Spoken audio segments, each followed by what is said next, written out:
pessoal, estamos aqui com mais um vídeo da monitoria e dessa vez vamos falar do inotropismo e do cronotropismo. Bom, primeiramente, quem é quem? O inotropismo, a palavra ino vem de fibra, logo o inotropismo vai ser relacionado com a força de contração das fibras cardíacas. Inotropismo positivo significa mais força de contração, enquanto o inotropismo negativo significa menos força de contração. Já o cronotropismo, crono vem da palavra cronos, que significa titã do tempo. É o titã do tempo na mitologia grega. Logo, o cronotropismo vai estar relacionado com a quantidade de contrações em um determinado tempo. Então, o cronotropismo positivo significaria mais contrações no mesmo período de tempo, enquanto que o negativo significaria menos contrações no mesmo período de tempo. Para a gente entender cronotropismo e inotropismo, é importante a gente entender a inervação do coração pelas cadeias simpáticas e pelos nervos vagos.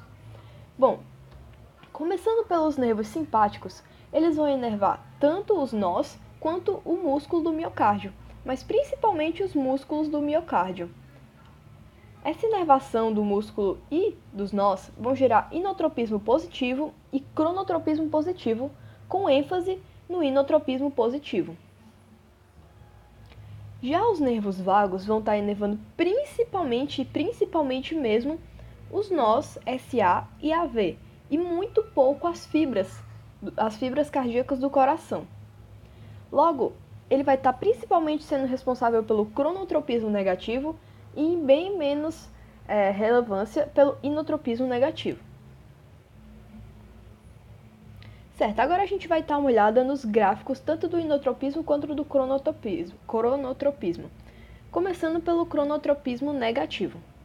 Aqui a gente vai ter um gráfico normal de uma célula marca-passo. A gente tem um vídeo falando só dos gráficos da célula marca-passo e da célula do miocárdio, então é legal você dar uma olhada nele antes de vir para cá, porque você já vai ter uma boa ideia desse gráfico. Certo, aqui o gráfico da célula marca-passo e bem aqui do lado a gente tem um gráfico da célula marca-passo quando ela é estimulada pelas vias parasimpáticas, ou seja, na presença da acetilcolina. O que vai acontecer? Basicamente, a presença da acetilcolina vai hiperpolarizar a célula. E o que isso vai gerar? Bom, a célula hiperpolarizada vai despolarizar mais lentamente, ou seja, ela vai levar mais tempo para conseguir despolarizar e gerar um impulso para o coração fazer a contração, quando comparado ao gráfico normal. E o que isso resulta? Se ela leva mais tempo para despolarizar, isso significa que no mesmo período de tempo, ela vai ter menos despolarizações. A gente consegue ver isso claramente nesse gráfico, quando o gráfico normal, num período de 2,4 segundos, ele conseguiu despolarizar 3 vezes, enquanto o gráfico que tem a estimulação parasimpática só conseguiu fazer isso 2 vezes. Certo, agora sobre o cronotropismo positivo. O que vai acontecer? Aqui a gente tem o gráfico normal de novo da célula marca-passo e aqui o gráfico da célula marca-passo com a estimulação simpática, ou seja, com a presença da noradrenalina. O que essa noradrenalina vai fazer? Ela vai fazer com que a célula consiga se despolarizar mais rapidamente, como a gente está vendo aqui.